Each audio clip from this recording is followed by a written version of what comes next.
18ರ ಪೋಖರಿಗೆ 34ರ ಮಹಿಳಾ ಟೆಕ್ಕಿ ಮೇಲೆ ಕಣ್ಣು. ರಾಮಮೂರ್ತಿ ನಗರ ಟೆಕ್ಕಿ ಕೊಲೆ ಪ್ರಕರಣಕ್ಕೆ ಸಿಕ್ತು ಬಿಗ್ ಟ್ವಿಸ್ಟ್. 18ರ ಪೋಖರಿಗೆ 34ರ ಮಹಿಳಾ ಟೆಕ್ಕಿ ಮೇಲೆ ಕಣ್ಣು. ರಾಮಮೂರ್ತಿ ನಗರ ಟೆಕ್ಕಿ ಕೊಲೆ ಪ್ರಕರಣಕ್ಕೆ ಸಿಕ್ತು ಟ್ವಿಸ್ಟ್. ತನಿಖೆ ವೇಳೆ ಸ್ಫೋಟಕ ಮಾಹಿತಿ ಬಹಿರಂಗಪಡಿಸಿದ ಕರ್ನಲ್ ಕುರೈ. ಪುಸ್ತಕ ಹಿಡಿದು ಓದೋಕೆ ಬರ್ತಿದ್ದ ಚಿಗುರು ಮೀಸೆಯ ಪೋರ. ಗಿಡಗಳಿಗೆ ನೀರು ಹಾಕೋಕೆ ಬರ್ತಿದ್ದು ಸ್ಲೀವ್ಲೆಸ್ ಡ್ರೆಸ್ ಸುಂದರಿ. ಕೈನಲ್ಲಿ ಪುಸ್ತಕ, ಮನಸ್ಸೆಲ್ಲ ಬ್ಯೂಟಿಫುಲ್ ಟೆಕ್ಕಿಯ ಮೈಮಾಟದತ್ತ.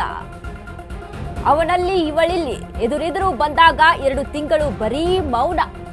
ತನ್ನನ್ನೇ ನೋಡಕ್ಕೆ ಬರ್ತಿದ್ದಾಳೆ ಅಂತ ಅಂದುಕೊಂಡಂತೆ ಆ ಹುಡುಗ. ಬರೀ ನೋಡೋದೇ ಆಯ್ತು ಅಂತ ಮನೆಗೆ ನುಗ್ಗಿದ್ದ ಕಿರಾತಕ. 2 ತಿಂಗಳಿಂದ ಕೇವಲ ನೋಡುತ್ತಾ ಸ್ಮೈಲ್ ಮಾಡಿಕೊಂಡಿದ್ದ ಇಬ್ಬರು.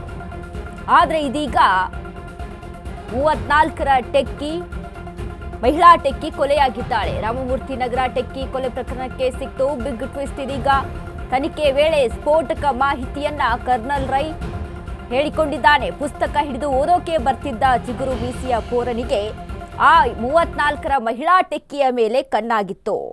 ಗಿಡಗಳಿಗೆ ನೀರು ಹಾಕೋಕೆ ಅಂತ ಬರ್ತಿದ್ಲು.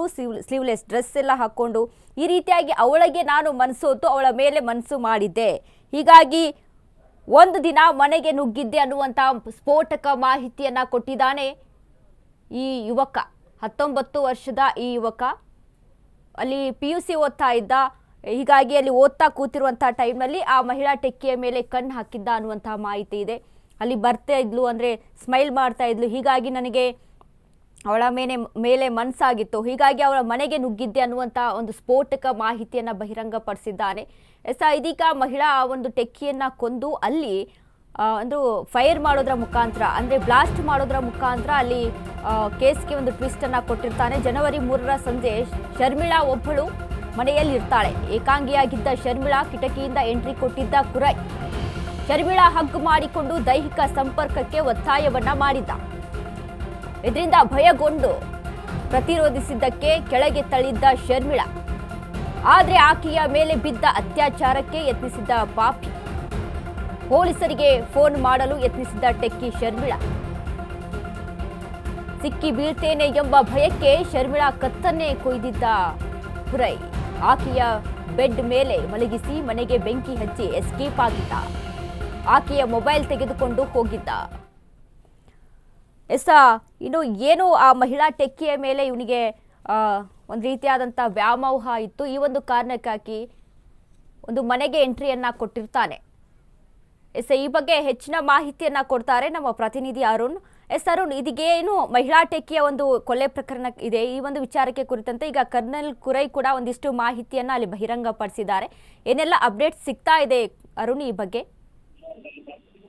ವನಿತಾ, ಏನಂದ್ರೆ ರಾಮಮೂರ್ತಿ ನಗರದಲ್ಲಿ ನಡೆದಿದ್ದಂತಹ ಒಂದು ಟೆಕ್ಕಿ ಅನುಮಾನಾಸ್ಪದ ಸಾವು ಪ್ರಕರಣಕ್ಕೆ ಸಂಬಂಧಪಟ್ಟ ಆರೋಪಿ ಕೆಲವೊಂದಷ್ಟು ಮಾಹಿತಿಗಳನ್ನ ಪೊಲೀಸರ ವಿಚಾರಣೆಯಲ್ಲಿ ಬಾಯ್ಬಿಟ್ಟಿರುವಂತದ್ದು. ಅಂದ್ರೆ ಪ್ರಮುಖವಾಗಿ ಜನವರಿ 3ನೇ ತಾರೀಕು ಏನು ರಾತ್ರಿ ಏನಿತ್ತು, ಆ ರಾತ್ರಿ ಆತ ಆರೋಪಿ ಏನಿರ್ತಾನೆ, ಟೆಕ್ಕಿ ಕುರೈ ಇರ್ತಾನೆ, ಆತ ಏನು ಆಕೆಯ ಒಬ್ಳೇ ಇರುವುದನ್ನ ನೋಡ್ಕೊಂಡು ಮನೆಗೆ ನುಗ್ತಾನೆ. ಆ ಒಂದು ಸಂದರ್ಭದಲ್ಲಿ ಏನು ಆಕೆ ಕಿಚನ್ ಅಲ್ಲಿ ಇರ್ತಾಳೆ. ನಂತರ ಆಕೆಯನ್ನ ಹೋಗ್ಬಿಟ್ಟು ಹಿಂದ್ಗಡೆಯಿಂದ ಹಗ್ ಮಾಡ್ಕೊಂತಾನೆ. ಆ ನಂತರ ಏನು ಆಕೆ ಪ್ರತಿರೋಧವನ್ನ ಸಹ ತೋರ್ತಾಳೆ. ಆ ಸಂದರ್ಭದಲ್ಲಿ ಏನು ಆಕೆಯ ಮೇಲೆ ಸಹ ಈತ ಮೊದಲಾಗಿ ಹಲ್ಲೆನ ಮಾಡ್ತಾನೆ. ಆ ನಂತರ ಆಕೆನೂ ಸಹ ಈತನನ್ನ ತಳ್ಳಿ ಒಂದು ಹೊರಗಡೆ ಹೋಗುವಂತನೂ ಸಹ ಒಂದು ಎಚ್ಚರಿಕೆ ಕೊಡೋದು. ಆದ್ರೂ ಸಹ ಈತ ಕೇಳೋದಿಲ್ಲ, ಆಕೆಯ ಮೇಲೆ ಹಲ್ಲೆಯನ್ನ ಮಾಡ್ತಾನೆ. ಆ ನಂತರ ಏನು ಪ್ರತಿರೋಧ ಮತ್ತೆ ಜಗಳ ಆಗುತ್ತೆ. ಆ ಒಂದು ಸಂದರ್ಭದಲ್ಲಿ ಆತ ಒಂದು ಮೊದಲನೇ ಬಾರಿಗೆ ಆಕೆ ಕುತ್ತಿಗೆಗೆ ಚಾಕುವನ್ನ ಹಾಕಿ ಇರ್ತಾನೆ.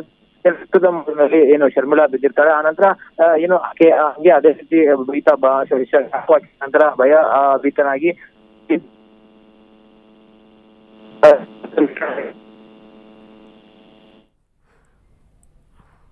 Okay thank you Arun. ಇದೀಗ ಈ ಒಂದು ಏನು ಮಹಿಳಾ ಟೆಕ್ಕಿಯ ಕೊಲೆ ಪ್ರಕರಣಕ್ಕೆ ಸಂಬಂಧಪಟ್ಟಂತೆ ಇದೀಗ ಬಿಗ್ ಟ್ವಿಸ್ಟ್ ಸಿಕ್ಕಿರುವಂಥದ್ದು. ಏನು ಈ ಆರೋಪಿ ಕರ್ನಲ್ ರೈ ಇದಾನೋ ಇವನೇ ಹೇಳಿಕೊಂಡಿದ್ದಾನೆ ಪೊಲೀಸರ ವಿಚಾರಣೆ ವೇಳೆ. ಆ ಒಂದು ಮಹಿಳೆ ಅಲ್ಲಿ ಬರ್ತಾ ಇದ್ಲು, ಅವಳ ಮೇಲೆ ನನಗೆ ಆಸೆ ಆಗಿತ್ತು, ಹೀಗಾಗಿ ಅವಳ ಮನೆಗೆ ನುಗ್ಗಿದ್ದೆ, ಹೀಗಾಗಿ ಅವಳ ಮೇಲೆ ದೈಹಿಕವಾಗಿ ಸಂಪರ್ಕಕ್ಕೆ ಮುಂದಾಗಿದ್ದೆ. ಅವಳು ಅದಕ್ಕೆ ವಿರೋಧಿಸಿ ಮತ್ತೆ ಪೊಲೀಸರಿಗೆ ಕಾಲ್ ಮಾಡೋಕೆ ಅಂತ ಮುಂದಾದ್ಲು. ಹೀಗಾಗಿ ಭಯಗೊಂಡು ನಾನು ಅವಳ ಕತ್ತನ್ನ ಕೊಯ್ದು ಅವಳನ್ನ ಕೊಂದಿದ್ದೆ, ಇನ್ನು ಇದಕ್ಕೆ ಈ ವಿಚಾರ ಹೊರಗೆ ಬರಬಾರ್ದು ಅನ್ನುವಂಥ ಕಾರಣದಿಂದಾಗಿ ಅಲ್ಲಿ ಬೆಂಕಿ ಹಚ್ಚಿಕೊಳ್ಳುವಂಥ ಪ್ರಯತ್ನವನ್ನ, ಅಂದರೆ ಬೆಂಕಿ ಹಚ್ಚುವಂಥ ಪ್ರಯತ್ನವನ್ನ ಮಾಡಿ ಇನ್ನು ಅದು ಗ್ಯಾಸ್ ಸಿಲಿಂಡರ್ ಬ್ಲಾಸ್ಟ್ ಆಯಿತು ಅನ್ನುವಂಥ ಒಂದು ಈ ರೀತಿಯಾಗಿ ತಿರುವನ್ನ ಅಲ್ಲಿ ಮಾಡಿದ್ದೆ. ಆದರೆ ಇದೀಗ ತನಿಖೆಯ ಬಳಿಕ ಎಲ್ಲ ವಿಚಾರಗಳು ಅಲ್ಲಿ ಹೊರಬಿದ್ದಿದೆ ಅನ್ನುವಂಥ ಮಾಹಿತಿಯನ್ನ ಕರ್ನಲ್ ಕುರೈ ಕೊಟ್ಟಿದ್ದಾನೆ.